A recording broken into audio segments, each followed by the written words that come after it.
இன்றைய தினம் கோயம்புத்தூர் மாநகரில் இந்த மாவட்டத்தினுடைய கேஎம்சிசி நிர்வாகத்தை சார்ந்து ரமலானை முன்னிட்டு ஈந்து வாழ்வதே ஈகை திருநாளுடைய அடிப்படையில் இந்த பகுதியை சார்ந்த 550 குடும்பங்களுக்கு மாவட்ட கேஎம்சிசி உடைய ஏற்பாட்டில்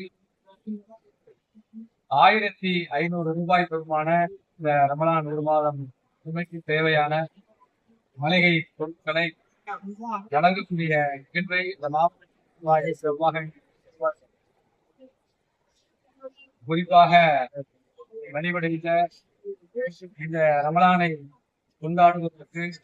மக்கள் கொண்டாடுவதற்கு மிகுந்த பயனுள்ள வகையில் போன்ற திட்டங்கள் இன்றைக்கு செயல்படுத்தப்பட்டிருந்தாலும் நிர்வாகம் இந்த பகுதியில் செயல்படுத்திருப்பது ஒரு முன்னுதாரணமான செயல்பாடாகும். அந்த அடிப்படையில் இந்த மாவட்ட கேஎம்சிசி நிர்வாகத்திற்கு நிர்வாகிகளுக்கு